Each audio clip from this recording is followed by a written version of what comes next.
All right, here we're episode 2. We're all wearing grey. We got the memo. I think we're all matching in very different ways. And the weather. You haven't really talked about my cords, by the way. I'm wearing cords for the first time. That's I know. different. I know. I'm usually jeans. You were always jeans. Always jeans. I know. That's why I wore my black jeans. Okay, maybe. I'm sorry. I'm sorry if I make you feel less comfortable with my cauldron. Yeah, exactly. We digress. So this is episode 2 of the One Game podcast. That was, I think, all of our names, but I don't know what did I. Anyways, I'm not sure who coined it, but I was quite happy with it. We love it. The idea, just for listeners that didn't listen to episode 1, P.S. listen to episode 1, was something that came out of conversations we've both had all together over the last few years, probably, which is, you know, everyone is either talking about the men's game or the women's game, sometimes in silos and isolation. And 2 of my best buds work across both, and I've been trying to do a lot more stuff and been able to do a lot more stuff in the women's game over the last 3 or 4 years as well. So I thought, if nothing else, to educate me and hopefully a few other people, we could talk about some of those topics. So when we chatted and prepped for this over the last few days, we had a few common areas to chat through. If it's sporting directors, if it's coaches and players, if it's players that are on free contracts, if it's Champions League and a few other areas, we probably had 3 or 4 talking points to go through. So part of it was started, Bex, with Omar's great 21st group email a couple of days ago. It was on sporting directors. Do you want to start us off in that particular area? Yeah, it's topical at the moment, I guess, because Man United obviously had a change. Well, I say change. Dan Ashworth obviously left United over the weekend, which I think 10 years ago, or even 5 years ago, wouldn't have made much news, but this is kind of now breaking on Sky Sports News and the BBC, which I think shows where the role has gotten to. Particularly here, sporting directors have been pretty prominent in on the continent for years, if not decades, really. And I think there's, you know, obviously the first wave of analytical rigour that came to recruitment in football was in player recruitment, naturally. You know, it's the biggest cost.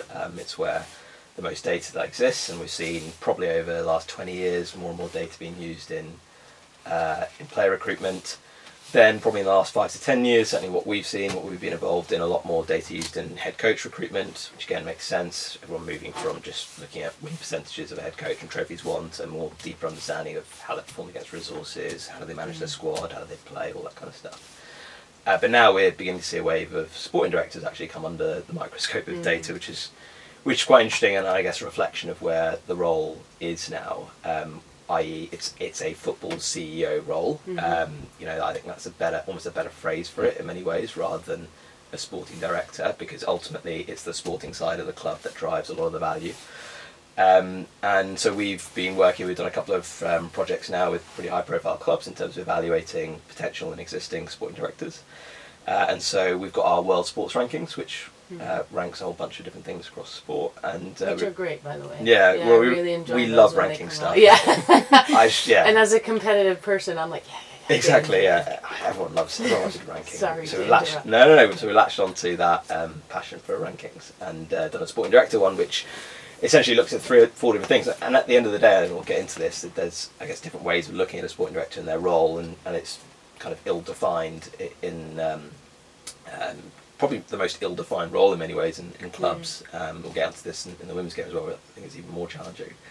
You know, you have some sporting directors very much down the recruitment end of things. You have others that are much more kind of organisational culture. You have some that are more player development. We've essentially looked at 3 or 4 different things around what's been the performance of a team under that sporting director, what level have they coached at, have they improved, what's the value add, have they managed to buy players low and see them grow in value or sell them high, and the net income as well on player trading. You could look at player development, you could look at performance versus resources, you could look at a whole range of things. And so we've got a top 10, which Viana at Sporting comes out on top, and obviously he's the man who's now going to Man City at the end of the season. And broadly, I think the top 10 are names that are kind of renowned as operators. I think you'd probably call them in European football. But yeah, I think this is now something that a lot of clubs are considering when they're hiring sporting directors. What is their actual track record? beyond just, I think there's a lot of usually the traditional process, like understand how they work, how they fit in culturally, how they kind of communicate, what's their network and so on, which is all valuable. But now we have kind of more technical evaluation, and I think it's for clubs to work out, obviously based on that data, how they fit within a club environment. I think it's so fascinating because having been inside the club from a player standpoint, sometimes it's so frustrating because you feel like the players at times knew more than what the coaches or there wasn't even a sporting director, let's say, in some of the clubs that I was playing for. So just the structure in and of itself. And then you have the politics within the club, right? So do you factor any of that into there as well? Because a lot of times the coach will be the one that has the biggest political pull and be like, I want this player, I don't want this player. And it's not always aligned with commercial value, like you said. Have they taken a player low and sold them high? Some coaches don't care about that and the value of things at times. So their incentives are a little bit misaligned, and how much power a manager has versus a sporting director, if they even exist, I think is a really interesting one. I was talking to a player who plays in the 4th or 5th division here in the UK, and I said, well, how's it all going? You have such a fun vibe in the team, and she was like, sometimes it's just really frustrating because we're a group of women who work in and around sports, or have a lot of capabilities, and yet we see the management of our team, because it's like a 5th division women's team in the UK. She's like, I really wish that we could sort of do more in terms of managing our club. So it's a really interesting sort of topic about the politics and who's really pulling the strings at clubs sometimes. Do you get that in the men's as well, or do you find that it's pretty straightforward? No, yeah, I mean it's all structures are kind of critical, and having kind of clear roles, responsibilities, and focus within a club, I think is often a failing. Often a failing. It doesn't exist. Well, yeah, anymore. exactly. Can we, which is bizarre when you think about. You're so lovely. Correct. It just doesn't exist in so many clubs, and they say it does, and on paper it does. But let's be really honest. Some of the top clubs around the planet, the structures are really messy and very political. And exactly. And you've got decisions that are concentrated in the hands of very few people. There's no devolved sense of responsibility within the club. So again, a good sporting director should take care of that, empowered by a CEO and owner. But as I say, sometimes these sporting directors are ex-players who have great networks and are just good recruiters, and maybe they should be more of a head of recruitment or head of talent idea, whatever type role. But again, part of the fun stuff in football is buying players, and so sometimes that's what the owner wants, right? And that's where you get into this mess. But I think the really well-run clubs have very kind of clear structures and responsibilities. And I think that role, one of the key things that would be important for me from a player in business is having a business acumen, really being able to understand the football and what the team needs in terms of what players do they need for what roles on the pitch at any given time during the season and for the full duration of the season, so from a league to a cup to Champions League if they're in there, Europa League, to then also understand the commercial side. I think it's so important, and I think there's been kind of a lack of that. 100%. I mean, one really interesting thing that's happened, I suppose, over the last 10 years is cost controls. And so speaking with a sporting director of a Premier League club a few months ago, and he says, I've had to add a total I'm not good on spreadsheets, I've had a total education when it comes to PSR in the Premier League and what we can and can't do, and obviously learn everything about Americanization, understand what costs are and aren't excluded, and it's a totally different role to just being able to pick up the phone and know a good agent or know where to recruit players, and that you're never going to pull that out in the data. I mean, you might be able to infer it and say, okay, well, this team really outperformed their budget and so on with the sporting director, but we would see data in that space as a kind of ID thing to see who's done well, and then you get into the detail, and as you say, are they commercially savvy as well as being kind of good operators? And that's actually a really good point. A great example was Angel City recently got fined because they spent too much money on the players' salaries, so they went above the salary cap, and they didn't realize that at least what they said in the media, which take with a grain of salt, was that they had spent money on player maternity care and childcare that they weren't sure was exempt or otherwise from the actual cost control mechanism. For that one. Wait, say that again? Yeah, I remember reading it relatively recently and thinking, it's one thing from a behavioural perspective trying to work out, this is our budget and this is what we think, and then potentially making assumptions and then spending your budget accordingly, which I find fascinating. for a lawyer, I guess, is fascinating. But the other thing I was going to come back to, Bex, as well, was on the bit about manager and chief executive and sporting director relationships. I always find how fun, I guess, everything is from a cyclical perspective. So it got me back to a story that Omar, that you obviously know Ian Graham pretty well from your background, and his book. Ian Graham. Sorry, Ian. Fair point. Ian Graham is the ex head of football research analytics at Liverpool. Yeah, that's right. Yeah. And he was there for the best part of a decade or so. And as he sort of left to start up his own company, Ludonautic's, thank you, almost. It's not, you're here just to correct me. Very helpful, actually. Thank God for Omar. Thank you. He wrote a brilliant book which I read over the summer called How to Win the Premier League, his time at Liverpool. And one of the stories he told, that he was able to tell obviously as well, was around the friction he had with Brendan Rodgers, the manager previous to Jurgen Klopp, which was transfer committee, or whatever the fabled transfer committee was, where you come to collective decisions based on sporting data, personality, you put everything into the mix and you come up with some good possibilities. And Brendan Rodgers comes in and says, no, this is my show and I don't believe in the transfer committee. And for a while what ends up happening is you have a bad type of compromise, which is the transfer committee gets one signing and the manager gets one signing. Yeah. So the transfer committee get Firmino and the manager gets Benteke, for example. Totally disjointed strategy. Yeah, which is an interesting one. And the story that he tells, which again blows my mind to a degree, is the Tom Ince story. So Tom Ince was a player that Rodgers wanted. He was at Blackpool at the time, but all of the data and the analytics and the insights were he was actually going to potentially weaken Liverpool's team rather than strengthen it. So the deal's about to happen for about £8 or £9 million in the, I think it was the winter window, whichever year it was. Blackpool apparently then chipped to Liverpool at the last minute and wanted a bit of extra money.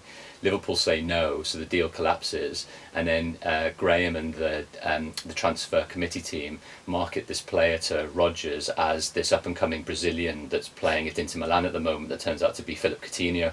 Yeah. So Coutinho comes in for the same money as Tom Ince. Insane, isn't it? Fast forward 3 years on, he gets sold to Barcelona for over 140 million, and then they can buy Van Dijk and Alisson as a result. And I'm positive there are all of these sliding doors moments at every club, but I just found it totally totally crackers that we were able to see one of those very high profile sort of timelines mixing with the manager, player, chief executive, failed transfer, one that works, and everything happens and Liverpool go on to glory for a few years.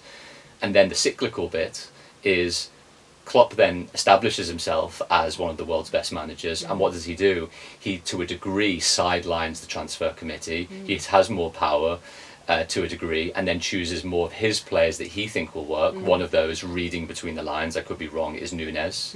Nunes doesn't fit into the system, doesn't play particularly well for him, has 3 or 4 two brilliant games for Benfica against Liverpool, where he absolutely destroys that Liverpool team. Against Liverpool. As Benteke did as well. Like totally different system of play with a Benfica versus a Liverpool. Right? Correct. Yeah. And so I just love that example of that interplay between, I guess, is it confirmation bias? Is that what it is? And hindsight bias to a degree, or whatever else it might be. And how that goes so far into deciding recruitment ideas and spending millions and millions and millions of euros and pounds on those type of things. Yeah, absolutely. Yeah, it's fascinating, as you say, the sliding door moments. And I think that's a caveat in the data in that, as you say, if Liverpool had signed in instead of Coutinho, the trajectory of the team would not have been that, or have been much slower to get to that, and then you evaluate Michael Edwards in a different way, and I think, again, it's kind of an inference in the data. You're seeing, okay, well, if a team is consistently able to improve and then maintain that level, then it's a big process thing as much as just the ID piece, because it's the operational discipline around processes that ultimately dictates the long-term success of the team. When you say processes, what do you mean specifically? So it's kind of being disciplined around, these are the kind of hoops you have to jump through, or the boxes that a player needs to check, or this is the way that we re-sign contracts, which we'll get on to, this is the way that we bring players through from the academy, and not deviating from that process, or having kind of parameters around that. Say, okay, well, we are going to deviate, then it's going to be account for these 3 factors, or it's going to, we're going to do it in these situations. Gotcha. So you don't get knee-jerk signings or... No, exactly, yeah. It's always kind of follow, and it's also the decisions that you don't make in some ways, which, we don't see as Very the public. important, yeah. 90% of the players, that came close to signing for a club that don't, and it's quite interesting, looking at Liverpool this summer, looking at Barcelona as well. These are clubs that didn't sign really any players in the summer. Maybe for different financial reasons. Probably, yeah, sure, yeah. But no, it's actually a very interesting point. Yeah, exactly. And again, that's around having discipline, because I think clubs that lack discipline often just, you want to sign that player, you want to get There's a little bit of ego in there, isn't there? And I would say a lot of ego. Yeah, and that can undermine. You've seen it before, where like we've seen, I guess, with Real Madrid to a degree at the moment with Mbappe. Like the team doesn't look anywhere near as good with arguably one of the world's best players. And you I guess from afar you wouldn't necessarily describe Real Madrid as the most disciplined team when it came to the transfer market. Obviously they had phenomenal success, but actually some of their success has been finding undervalued players from Brazil or within La Liga. So like a point that I would find interesting in how you rank the players and seeing how they fit into teams, and maybe there might be a difference between male and female players, is on the men's side there's a lot more data points, aren't there, on their performance and everything. And the women's, there's certainly less data points in terms of performance, on-pitch performance. But what about the off-pitch, sort of the cultural, the personality, the commercial? Like Mbappe is a great example. Like clearly every single fan would say, oh, of course we want Mbappe, because commercially he'd be incredible for our team, more jerseys sold, more tickets sold, all of this type of thing.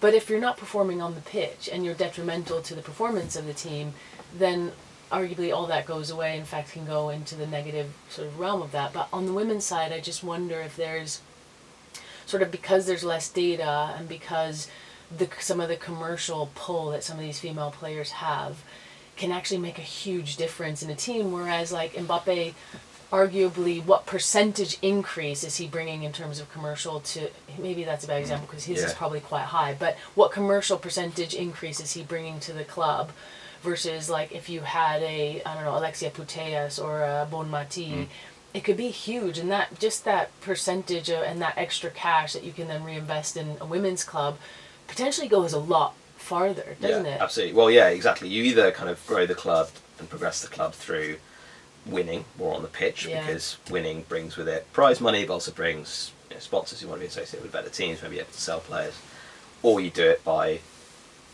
growing commercial value kind of off the bat. And in the men's game, I would suggest that kind of winning on the pitch, because the prizes are so obvious. You qualify for the Champions League, and we'll get into this, it's worth up to 100 million, if not more. Yeah, we should get into that. The governance side, so the cash coming in from the governing bodies, Whereas in the women's side, the prize money isn't there on the pitch at the moment. Most of the money is coming through sponsorships, and we know, and obviously the latest WSL deal is really interesting, because you've got player clips that are now kind of separated out, and players are able to kind of promote themselves. We know the following of players like Mary Earps or others is just so big that actually maybe you prioritise commercial. Maybe winning isn't as important as what it is on the men's side. So it's different perspectives on it. It's and that's, I guess, gets into the conversation back to around organisational leadership in an organisation. Do you have CEO, sporting director that oversees men's, women's academy, or do you have women separate, because actually it's a completely different business model? And you need a different set of skills to do that, different network, different way of thinking. But does it then become a kind of side hustle for the club, or does it remain within the focus? And that's, I think, a continual challenge for clubs. Some clubs have separate head of women's football or women's sporting directors. Some clubs try and bring it under one roof. But the key thing is, like, how do you create focus around the women's team? And I can see merits in both and faults in both approaches. We've had some interesting when negotiations or renegotiations of contracts on the WSL side with a lot of the bigger teams, especially around on-pitch value and off-pitch value, as you were saying, Bex. So a lot of those questions are now, well, how can we positively exploit and use for inventory in loads of different ways with our commercial partners some of these high profile female superstars. And a lot of the time clubs and players and agents are having difficulty of trying to work out what that valuation difference is. So just to give you one very brief example, a lot of the time on the men's side, HMRC, the UK tax authorities, would always say, well, if you've got this package of, let's just say, £1 million for a particular player, then we think, based on our experience previously, the tax authorities, that the maximum amount of money that a club should be able to pay a player for his or her image rights would be up to 15 to 20%. And actually the vast majority of their value is in their on-pitch capabilities. Now, that might be fit for purpose for the male game, but I would argue, I'm not convinced that's fit for purpose for the women's game, but that really hasn't been tested or tried or tested to a degree. But I definitely think for some of these, like superstars, you said, if it's Bon Mati or Earps or Russo or Sam Kerr and all of these established internationals that are doing fantastic stuff on the commercial side, there's a whole re-evaluation to that commercial piece. Well, what's the practical kind of consequence of having, say, let's say on the women's side is 50%? What does it actually mean for players? And well, the argument from HMRC was back in the noughties, there were particular teams that would offer a player, let's just say a reserve goalkeeper, a particular deal, and they'd say, well, this was at the time when corporation tax in the UK was a lot lower than personal tax. So they would say, well, here's £1 million to be the reserve goalkeeper of a Premier League team.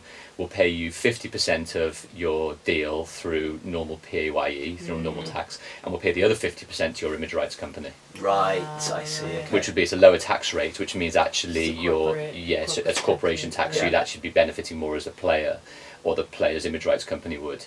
And HMRC was saying, well, this is just a tax ruse to not pay national insurance contributions and not pay the higher rate of tax they otherwise would have done, because the club and the player couldn't show that they were actually commercialising their image for the payment that was due. So interesting, and I would 100% agree with you on the fact that female players, the value that they bring to a club is so much more skewed towards their off-pitch commercial. If you look at, I mean, there's so much data right now. I was even at an event that Women's Sports Trust hosted a few days ago, and they were looking at brands and how, sponsorship and partnerships in women's sports, just all of that piece. And one of the interesting things was that there was a rugby team, I think it was the Bristol Bears, and she was saying, on the men's side they ask for very traditional sort of LED boards and all that. On the women's, they want the women to come and talk to the girls, and so there's a lot more personal draw towards the female players. Also, from my own experience, and it's just carried on, is I think as players we've always known that we carry a big burden in terms of marketing for our own sport, because there's just not the resources. Back to your question about do you separate out the resources specifically for women's teams? 100%, I think you have to, because there's just not that same commercial drive marketing person, comms person that's doing it. And so you, as a player, you want the people to come to your game, you want to sell tickets, it's important, so you're constantly putting out. If you look at sort of all the Chelsea women's team or Arsenal team, most of those girls will be posting about their games the next day. Come buy tickets, or here's the link. I don't think I've ever seen that on the not one. You don't even see Ronaldo promoting an Al-Nassr game, right? It doesn't need to. So there's a lot more burden of female players to be commercially savvy and to help promote and to show up in live events, and they do. They're all over the place. When I talk to some of the players now, they're a little bit exhausted from all of the publicity that they have to do on behalf of the club or on behalf of the sponsors of the club. So I would argue it is probably more 50-50 at this point. It's an interesting one. It just depends who will be the outlier to try and give it a go, or actually to engage. Why don't you try to do that at Sheridan? So at the moment, it's the same principle being applied, generally speaking. Yes, and the issue with that then becomes is that, let's just say a very good player is on £500,000 a year, and 20% of that would be £100,000, obviously, then as a result. There's a query about whether it's worthwhile, because corporation tax is obviously going up and the rest of it, whether it's actually the issue that I have around a lot of the female commercialisation stuff and deals is the restrictions that are imposed either by the club for an image rights deal or particular brands, let's just call it out, which is boot deals, are so disproportionate that a lot of the time it's not worth your while to do a club deal or worth your while to do a boot deal because you're so restricted in the categories of partners that then you can go for. So like it's like watches, wearables. Yeah, like, correct. So if you're in a boot deal, you're not doing, you can't do fragrance stuff, skincare, hair care, electronics, watches, sunglasses. So sorry, if you're a player signing a deal with a club, they won't let you do those. So it's slightly Personal. different, Right. So so if you just take it in terms of two separate, so if you're signing an image rights deal with a club, and there aren't a huge amount on the women's game, but there are some, then usually you'll be restricted from being able to enter into deals with club partners. Okay, yeah. Sorry, competitors of club partners. Yeah. So if Arsenal is, are they Adidas, Nike? Yeah. So apart from Yeah. apart from the sporting apparel, Okay. because if you're Arsenal and you're Adidas, they can't stop you wearing Nike you do boots. always Yeah. But if you're Arsenal, Emirates, let's say airlines, you can't go sign a Qatar Airlines because that's there's really a little bit of a popular caveat there. one That for women. you can't do that anyway. Sorry, but on the whole, What about Saudi Airlines? Bex, That's you're being too popular clever for with women, your right? with your examples. So yes, so on the Yeah. whole, that's always the things outside of principal sponsor, which you wouldn't be able to do anyway because that's in your standard club contract. Let's just say Arsenal have 20 other brands. The theory would be is that if you had an image rights deal, they would be cautious about allowing a player to be able to enter into competitor brand deals. Right, okay. And on the sorry, go on. So on the thing you were saying earlier, On the boot stuff. On the boot stuff, yes. Then boot manufacturers don't see themselves as boot manufacturers. Yeah. They see themselves as lifestyle brands. Right, I see. So, for They example, also do watches. They also make sunglasses. They Correct, also correct. do technology. I see. So it basically okay. blocks you from getting any other sponsorship for like I couldn't go get, I don't know, Adidas shoes, boots, and then like Ray-Ban sunglasses because Adidas makes sunglasses. which unless is you've had a ridiculous. clever lawyer that's been able to carve that Yeah. out of potential And deals. that's a great example of same structures on the men's side being, moved over to the women's because the amount of money they're getting for a boots deal will often just VIK really, or like 5 to 10 grand, Correct. let's say for an average boots deal, which Yep. doesn't. It's Right, not yeah. worth. It's not worth Whereas a on while. the men's, it can be into the millions. Yeah, So it can if a be man's being worthwhile. restricted because they're getting paid so much, then fine. Yeah. As long as Okay. they understand. But on the female side, actually being one commercial activation per year that would be worth 50 grand or whatever, or 75 grand that a WSL player could actually legitimately get, you just don't want to fetter their ability to do that because you've signed a really cheap boot deal. And I think there's a great example of like looking at structures completely differently on the men's and women's that the NWSL in the US has done so well. We might have even mentioned on the last podcast, but with their new CBA and their agreement, they've gotten rid of the draft. So it's a great example of, okay, if I play for the NBA and I'm playing for the Knicks and I'm in New York and then they want to trade me, they send me to, I don't know, Kansas City or something. Yeah, fine. I'm going to do that for $45 million a year. Send me wherever the hell you want. Like, I'll uproot all my family and move everyone because that's fine. But to do that on the women's side, where they're making on average 30 to 50,000 a year, you get signed to LA, you have to move to Kansas City. That's a Big huge, move. and also you're a mom, and you're, potentially, not always, but, a lot of the players are mums and they have kids or they want to build families and their husbands have jobs, and so do the men on the men's side, in men's sports. But it's very different, right? And so I think that what they did is they got rid of the draft. So they said, no, absolutely not. Like, players can now have a say in their trades and where they're going to go, and and teams just can't uproot female players. And I just think that, and that's the first sports league in America that doesn't have the draft. And I just think it's so, like, now that it's done, and it was one of the things that, I was talking to them really early on, like, you have to get rid of that. It's because that's what's impeding a lot of European players and players from all over the planet to come to the U.S. When you're born in the U.S., you grow up in the U.S., you're like, it's a draft system, I get it. It sucks, but I get it. But I have a friend, Shannon Box, used to play for the U.S. women's national team. She stopped playing in the league. She's like, I'm not doing that. I want to have kids. My husband is here. She's like, so I'm not doing it. And if it means, near the end of my career I don't play for the U.S. women's national team, so be it. I'm like, it is what it is. But she could do that because she was one of the best U.S. women's national team players. So I wonder if there's a whole theory around European sport becoming more Americanized in governance and structures, cost controls, and American sport actually coming a little bit more around into a European model. So you have all the US investors into Europe bringing it slightly towards the middle, and you have US structures that are suddenly realizing that if they can incorporate particular parts of the best parts of practice, then that works quite well. Yeah, absolutely. Talking about trades, you appeared on the second best sports podcast a few weeks ago, Omar. The Sports Agent, which is fantastic, and so congrats on that.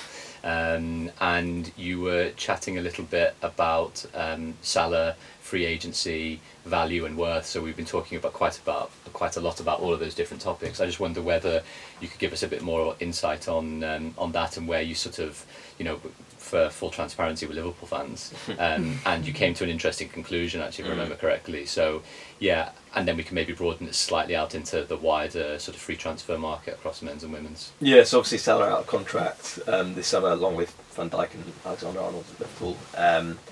And ultimately, a club like Liverpool, very analytical, as we've discussed, will be thinking about it in terms of what's the benefit that Salah brings, and how do I weigh that up against the costs. And if you look at him today, obviously his performance is unbelievable. Liverpool actually don't really have much depth in on the right side position. So we think, when we've got models that assess the kind of value of players above replacement, we think he's probably worth around 7-8 points per season to Liverpool, which when you kind of do the maths and convert that into odds, that's obviously significant increased chance of Champions League, which is, as I say, worth 80 to 120 million to Liverpool each year if they're qualifying. It's absolutely critical to Liverpool's business model. So if you do the maths on it, Salah's worth that kind of 20 to 40 million a year salary that is being mooted. The other question is, he's 32, 33, I think 33 this summer. How long can he keep performing at this level? And to be honest, that's a big debate, because a lot of the modelling that's been done in the past is based on the past, and players have gone into their mid to late 30s 5, 10, 15 years ago. But I think what we are seeing is there are a lot of players at the top end of world football, and we can see this in the data. The number of 30 plus year olds who are in the, say, top 200 players in the world has been increasing pretty significantly over the last 5 years or so. And that's, I think, due to, just to jump in, that's a lot due to the data and understanding of the human body, and actually the recovery process, and how to manage loads better. And that's because of a lot of the tech that's come into the game, right? Because I want to touch on that at some point, that there's a huge gap now growing on the men's side, that male teams can afford all of that, female teams can't. It's a huge issue. Yeah, well, I remember discussing with the Premier League chair a few years ago now, and his hypothesis actually was that the game was going to get younger, because at an academy level now they have access to so much strength and conditioning facilities and all the data as well. But I think that increase hasn't been as much as the benefit to the older players. I think that's what we've seen. So the question on Salah, like, on a kind of typical model, we'd expect him to be worth kind of 3 to 4 points less in 3 years' time, when he's hitting 35, 36. And by that stage, if you're signing, say, a top young player like a Michael Elise or whatever, then maybe the gap between a Salah and a replacement level player is maybe closer to 1 or 2 points over a season, which then the value of that in terms of expected prize money and sponsorship and everything that comes with it is closer to 10 million or 5 million on the Salah. And that's where you get into, okay, well, if you give him this contract now, is it going to be worth that in 3-4 years' time? And that's the kind of equation. As a general rule in football, your best player is not worth as much as you think. And we see this time and time again. Clubs sell players, the top players, and actually sometimes they even end up better. It's occasionally you do fall off a cliff because you're missing a player, but if you look at Spurs, they sold Harry Kane. Their goal scoring hasn't really fallen off, actually. If anything, it's defensively they're kind of not as strong as what they used to be. So Coutinho with Liverpool, all these kind of star players actually aren't always as important as you think. Obviously, it's who's in the market can you get to replace it. If you saw Salah today and had Chiesa in there, Liverpool aren't going to do anywhere as well. That's the equation, and it's a tough one to square, but it's really hard. He's playing so well, and you've got the fan pressure and everything else like that. You don't envy Liverpool's position in some way. Can I ask two little things there? So your conclusion, if I remember correctly, was move Salah on. I know, controversial. I just had a couple of nuances there. The first was the the reports were that actually he might be willing to accept a 1-year extension, which I find totally fascinating, because when you're probably in a position of strength as Salah probably is, it's not, you would probably accept a discount per year over stability of a longer term deal. Or performance, like put in performance bonuses instead, right? Which you'd have thought Liverpool probably are going to offer, but as you get a bit older, you are less likely to want those performance bonuses, because they're going to include appearances, because you're probably going to tail off at some point, even if Salah believes he probably isn't. So I think the whole, is it 1 year, is it 2 years, is it 3 years? The longer it is, does it actually, as you said on the pod, does Salah actually retain a transfer value? I actually am not sure whether it makes too much of a difference, to the extent that he's not going to be a 50-60 million pound player anymore in truth. So the question is, if he signs a 3-year extension, obviously on a lot of money, Liverpool's, I guess, calculations need to factor in the possibility that they allow him to move for minimal money because he's on such a large contract in 1 year or in 2 years to mitigate. The other thing that I remember you saying, Omar, a while back was, you've done some studies into, without putting you on the spot, studies onto overperformance in a contract renegotiation year. And I just wonder whether, obviously he's playing well. You said at the moment his stats whether he's the most informed player in the planet. Yeah. Psychologically, subconsciously or otherwise, playing for a contract obviously focuses people's minds quite considerably, I'd have thought. Yeah, I think so. I think there is, we've not done it, so sorry. I've seen, but I have seen it somewhere around, there is a kind of small uptick in performance. I can well believe that. The transfer fee one's interesting, because actually I think the market's different to what it was even 18 months ago compared to 4 or 5 years ago with Saudi Pro League clubs. Firstly, they've got limitations on international players, although obviously you'd open up a space for Salah if you could. But also clearly there's kind of a bit of reduction in spending, a bit more focus on sustainability, or kind of getting in the right players at the right time rather than just the older players. So that was the obvious kind of exit market in some ways, because you can't see the likes of Real Madrid, Barcelona, Bayern Munich already burnt by buying Sadio Mane, and I guess getting Sadio Mane on a free from Liverpool. All these clubs, you can't see them spending anything on transfer fees really. Salah's probably recognising that. He seems pretty well settled in Liverpool. I think, if anything, you might have thought he'd leave 2-3 years ago, right? If you really wanted that move to Real Madrid or whatever, probably the opportunity was there. So that's maybe the game of chicken that Liverpool are playing a little bit. It's like, well, actually, Mo, maybe your options are closing up here, and maybe it isn't the $30 million contract or pound contract. It's something a bit less. So, yeah, that's they're both kind of seeing what alternatives are on the table, and maybe actually a 1-year deal suits everyone, because maybe Liverpool are looking, actually there isn't really anyone in the market at the moment that we can really go after that's at the right level. Salah's playing pretty well, and Salah's going, well, actually at this point in time, if I do go out of contract, you don't end up like a David De Gea, where actually you're kind of scrapping around for a club a little bit. And there's an argument that no other club is set up as well for Salah to play in. Yeah. Which is another bit as well. Now, whether Liverpool is successful or not this year, who knows? The season started well, but I definitely think that performance thing and the winning and success bit plays a lot into Salah's thinking. He's a wealthy guy at the best of times now. So there's some of that. Bex, you're going to say something, sorry. No, I was just going to say, I think it's so fascinating hearing it discussed from like a purely business standpoint, because it's maybe this, maybe that decisions, and I'm thinking about it from the human side of, you're coming to the end of your career, been there, what are the sort of factors that he's considering as well, him. And this is where it gets quite difficult, right? Because he's surrounded by people who are thinking very financially focused or strategically, we need to squeeze the maximum amount of money and cash out of things. But there's so many other factors really that I think players need to be taken into consideration, which is, he's, like you said, he's well set up in Liverpool. He's got a family, they probably like being there. The thought of like uprooting everything and moving at the end of your career when your kids are a certain age, that takes a toll emotionally, when you're moving. So then it takes time to settle into a team. The first 3 to 6 months, you're not going to be playing at your top. You're going to have to find your position in the pitch, the way the team is playing, and where you fit into their structure, and how you can bring your stamp on the game. And that takes time. That takes like almost a season. And you're 33, going into 34. It's a lot of work, and then dealing with, a lot of kids that are coming through if you go to a new team, and having to deal with the entitlement sometimes can be at a 30-year-old, you know, dealing with 18, 19, 20-year-old kids, and that is not so fun doing it in a new environment. You know, at least you've had so there's, and then there's also the like leaving at your peak. You know, I think when you retire, you want to be that player that's not trying to find clubs all over the planet. And that poor guy, he ended up somewhere in I don't know a good example, like one of the teams in Far East Asia or something, like Vietnam he's playing, because he just can't give it up, and you just think that's really quite sad because that legendary status kind of disappears. So yeah, there's just a lot of different factors, aren't there? Which you guys aren't discrediting. No.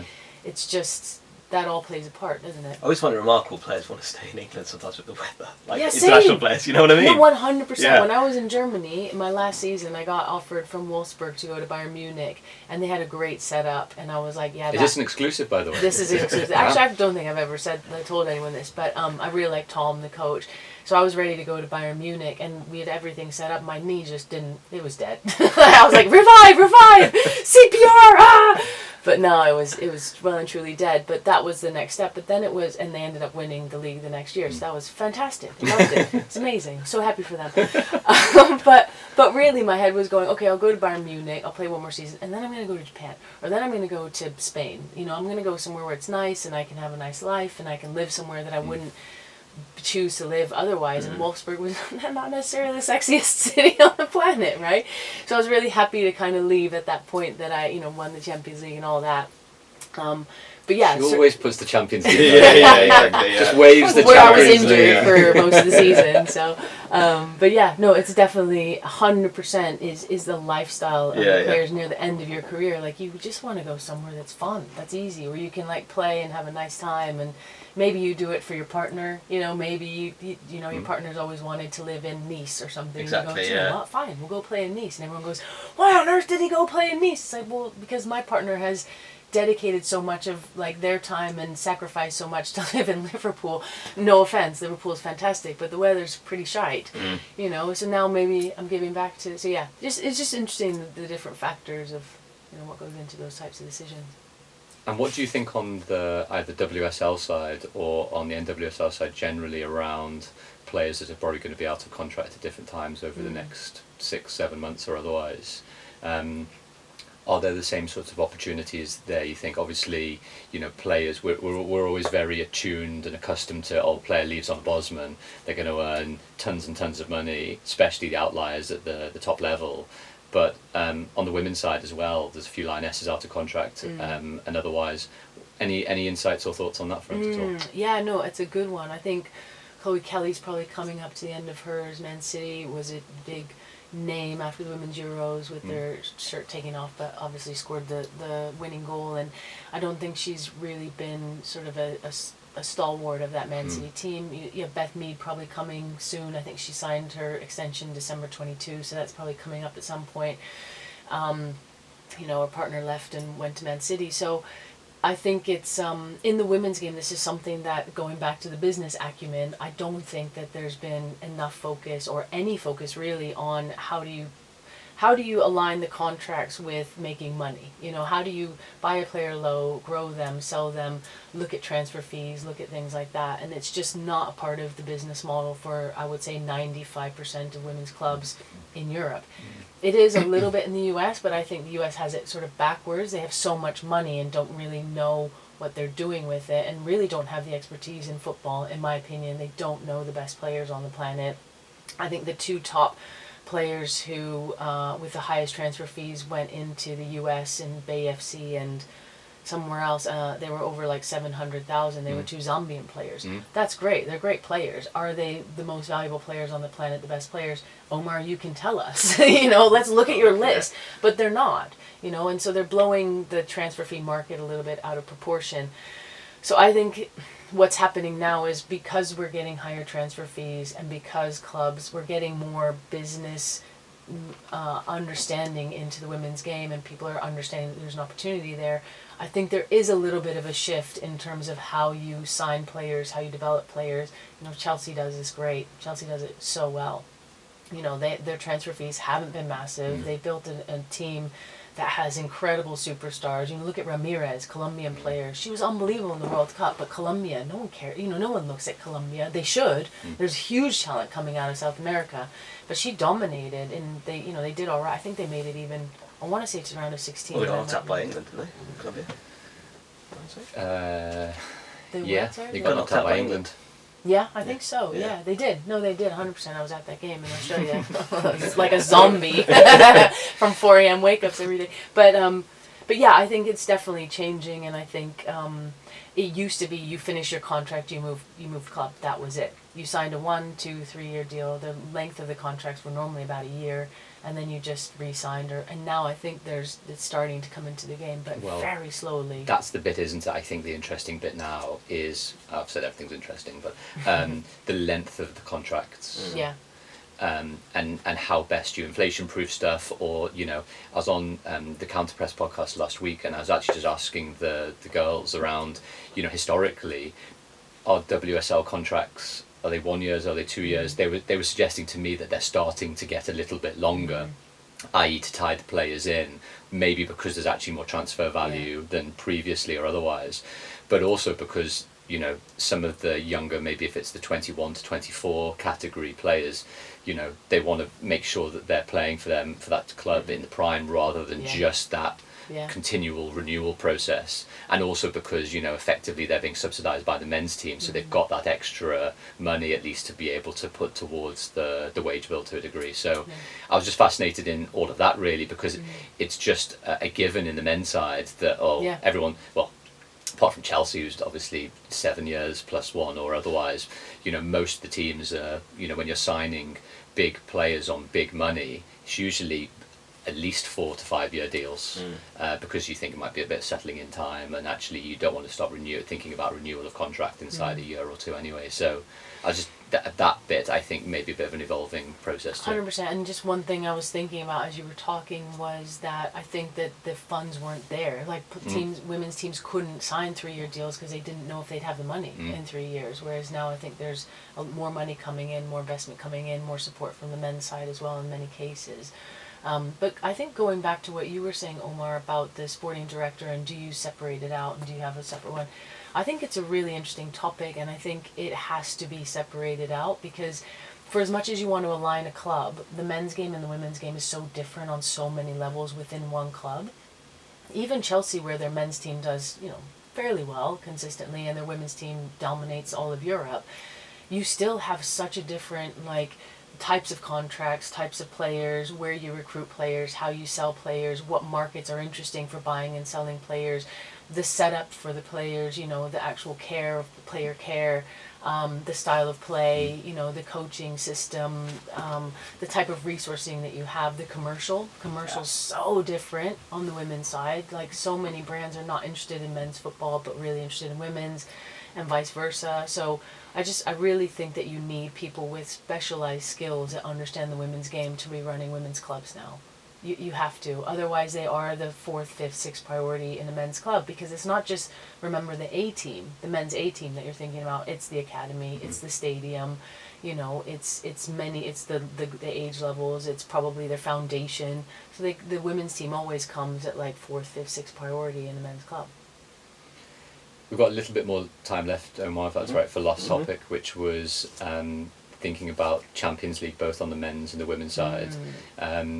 It only just sprung to mind because when we talked last time, we were discussing around these ideas of novelty, of jeopardy, of competitive balance, whether that was going to be enhanced or otherwise with the new Swiss model format. Everyone seems to have got to grips with the sort of table to a degree, even though it has to usually appear on 2 screens because it's so big. Query about competitive balance, because there's a lot of teams at the bottom that have got very few points, full stop, and have been a bit of whipping boys in different ways. Maybe that's the collateral damage of having, you know, the top teams and the weaker European teams or otherwise. But we're now sort of getting towards the end of the male. I was going to say group stage, league phase. Thank you. And I think because hopefully people will be listening to this over Christmas and over the New Year as well, when there's only a couple of match days left. It feels like there's still quite a lot of jeopardy. PSG Man City being an interesting one coming up, which might be very important for qualification purposes. And then talking about how the playoffs work, and then how the seedings potentially work for next phase, and then the knockout starts. Yeah. Do you want to maybe talk Yeah, about that? it's coming to an interesting conclusion. As you say, I think the disappointment is those teams at the bottom. Like, you've only got, there's probably, I don't know, off the 36, 25 to 36 is eliminated, so that's 12 teams. I think there's probably 8 of those teams that are probably out of the running already, which is a shame, because I think the idea was that you're going to have, on the last match day, 3 or 4 teams really kind of trying to get into there. But you've got a couple of really interesting matches. You've got PSG Man City, as you say, both teams struggling at the bottom there. You've got Stuttgart versus PSG on the last game, and they're both right on the bubble at the bottom. You've also had some great stories like Brest are in the top 8. Villa have done really well, Sporting have done really well. And you've got teams like Bayern and others that have struggled a little bit. So I think there's been a bit more variability than what people expected. I think if you had to predict the top 8, a lot of people wouldn't have got the top 8 as it is. Did you say Villa's in the top 8? They are, yes. Aston Villa. Yeah, well, they're maybe 9th, but so Arsenal, Liverpool. Which is a great example of where they sit now in the WSL, is like almost dead bottom of the table. Right, okay, interesting. So, yeah, right? So, yeah. Sorry to jump in, but I just thought, good example. Yeah, it'd be interesting to see which clubs are able to maintain both men's and women's kind of stay doing well at the same time. Depends on how they resource them, right? Yeah, exactly. Yeah. Sorry, so top 8. I think there's still kind of something to play for. I think the last match day will be interesting, but perhaps not quite as chaotic as maybe I'd hoped. But then the seeding is quite interesting to a degree, because actually you can already see what the bracket's looking like. So 9th to 24th. Just go slowly with this movie. Yeah. So you've got every time. Top 8 through to the round of 16. 9th to 24th playing a kind of play-in round or playoff round. So you got 9th to 24th. So you got 9th to 16th as the kind of seeded teams, and then 17th to 24th is the unseeded teams. 9th or 10th will be drawn against 23rd or 24th, and you keep going down to 11th or 12th versus the next two, and so on. So there is a bit of a bracket, and you can already begin to see, like, some, if you use the FOTMOB app, which I recommend, no investment in it or anything like that, but I recommend it's a really good live scores app. They already kind of show you what the bracket's beginning to look like. And you can see, okay, well, these two teams could play these two teams, and so on. And then how it works is, so there's kind of an implicit assumption in the draw that the 9th or 10th teams will beat the 23rd or 24th teams. The winner of, so the 9th or 10th team goes through, will then be playing against the 8th, 7th or 8th team who went through automatically. So finishing the top 2 is an advantage, because you actually end up playing weaker teams in probably the 15th or 16th or 17th or 18th teams in the table. So in theory weaker. Now the reality of it is there's probably a bit more randomness in the table. Like, you've got teams like, I think Man City might be 18th or something like that at the moment. You've got teams in kind of slightly funny positions, and it's not a perfect ranking of teams, so we'll see how that comes out of the wash. But essentially coming first, or it's irrelevant whether you come first or second. So actually Liverpool are very, very close now. I think they just need a point in their penultimate game to guarantee first or second, and then they could totally rest their team for match day 8, which then becomes interesting, because I think that's to get PSV, who are also near the kind of qualification places. Maybe Man City and PSG would have been looking at PSV. They got Liverpool on the last day, probably won't win that. But actually now they might be playing against Liverpool's B or C team. Well, query whether there'll be a qualification in the UCL rules to make sure you pick your strongest team. Which but historically in the group stage, with match day 6, teams would rotate and rest players. Yeah. So everyone's trying to minimise the games that they play. I think those 2 extra games are. I know they're already playing 2 extra in the group, but those 2 extra games in the playoffs. So there's a lot of kind of stuff to happen, and it is quite hard to get your head round, I think. But I think once we're through a season of it, people will begin to get it and begin to realise the value of A, finishing in the top 8, and then B, getting those seeding places as well. Do you want to talk Bex, because I know obviously Women's Champions League starts up with the same format next season, expanded as well. Different format. Yeah, same as the men's. Same as men's. Yeah, pretty much. Any feedback on generally what people have been talking about? Does that work? Is it better? Is it worse? Because obviously we'll talk about the monetary side on the men's side a little bit, but obviously the amounts are dwarfed from the male side. Obviously it takes time, and we've talked about this quite a lot around, different phases of football commercialisation. But any thoughts on that? Yeah, no, I think it's a really interesting topic. I think for the most part, most people don't really understand how competition formats can really drive growth. So this was one of the things I was looking at sort of in my last year at FIFA was, what type of structures can we build so that we're really making sure that we diversify the funding pool, so that we're not just making Lyon and Wolfsburg and Frankfurt or PSG better teams, and that we're actually sort of growing where the game needs to grow. And I think on the women's side, in the last years, it's really shifted from national teams driving growth of the women's game to clubs. It really has. When you look at Barcelona, selling out Camp Nou at 92,000 multiple times, and all the things. Arsenal playing only in the Emirates now, except when they host Bayern Munich in December 18th, which is the game that I am actually going to, which I'm so annoyed about. Anyway, but I think that the clubs are really the ones that are investing a lot. So therefore, I think what UEFA has done in terms of changing the competition format, so rather than having groups of 4 that play each other home and away, I just went to the Chelsea Twente game. Thank you. Omar's very, very handy to have, isn't he? Chelsea Twente game, it was like 7-1. I left after like the halftime, which I shouldn't say, but it was a game for nothing because the teams had already been qualified. And they have 2 more games to play. And even the Arsenal Bayern Munich game will be a good game, but there's really, like you say, there's no jeopardy in it. It's ego, and we don't want to lose, which is, on some level valid as well. But in terms of a competition format, that's a failure. If you get and all the teams are already qualified and they still have 2 games to play, that's a competition failure. So I think that with the new structure where it goes into more of a league format where they play, I think 6 or 7 games in the league, it makes it more interesting. So you're playing different teams all the time. So you can actually see where you stand as a UK team versus a Spanish team versus a Polish team versus... So there's that. And then I think there's more money because they're adding a second layer to that, which then can qualify into and out of the Women's Champions League. So that's from the 25-26 year, which is next season.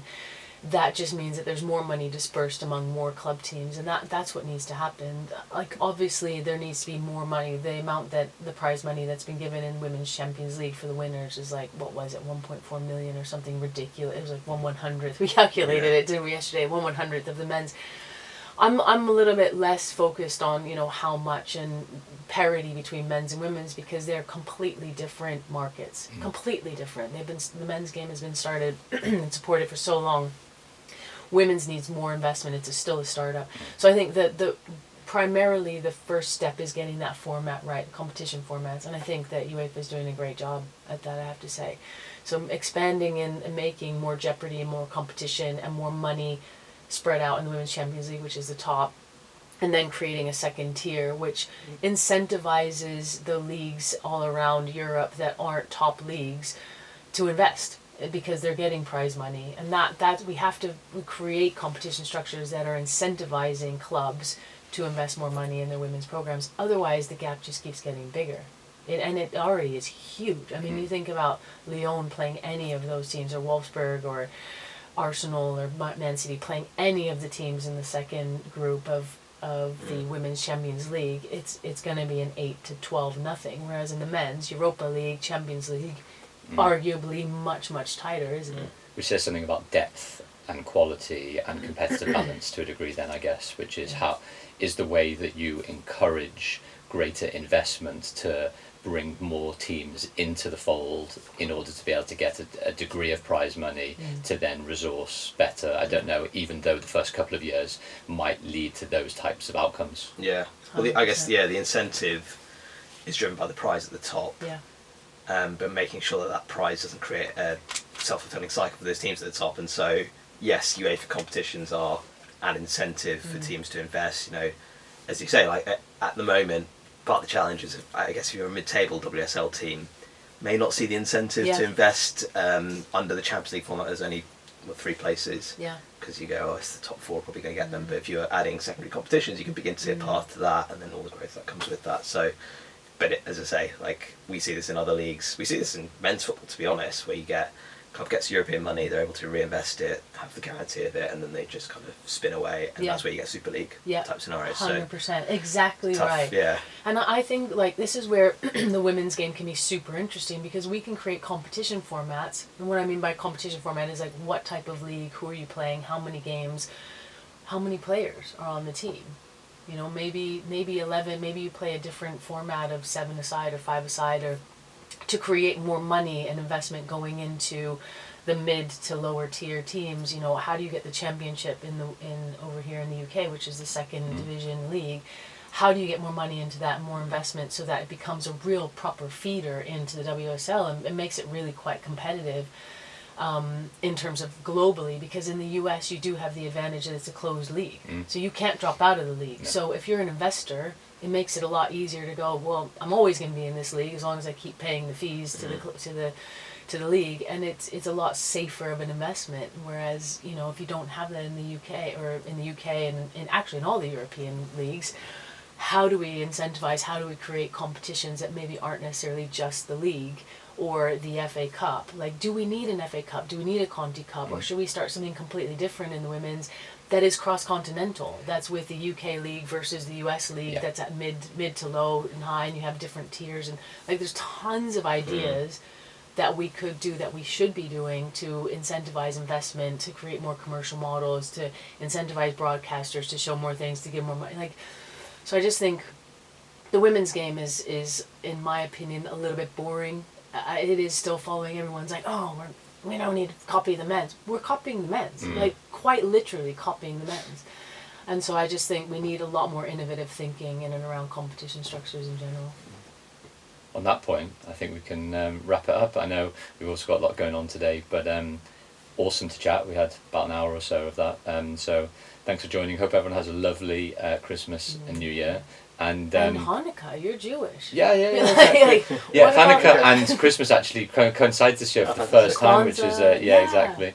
And then I think what we'll try and do maybe at the end of January, we'll maybe do a bit of a transfer special, or otherwise we can't say we'll have the yellow Sky Sports ticker. Maybe we'll put something yellow on each. Yeah. I don't have anything yellow, but I'm we'll gonna deal need with to that. wear my round glasses too. I feel really left out. You guys. So I'm a bit blind now without them. So. Yeah. No, that would be good. A transfer one. That sounds good. Sounds great. Yeah. Awesome. Merry Thanks, Christmas. Dan. Take care. Yeah. Happy holidays.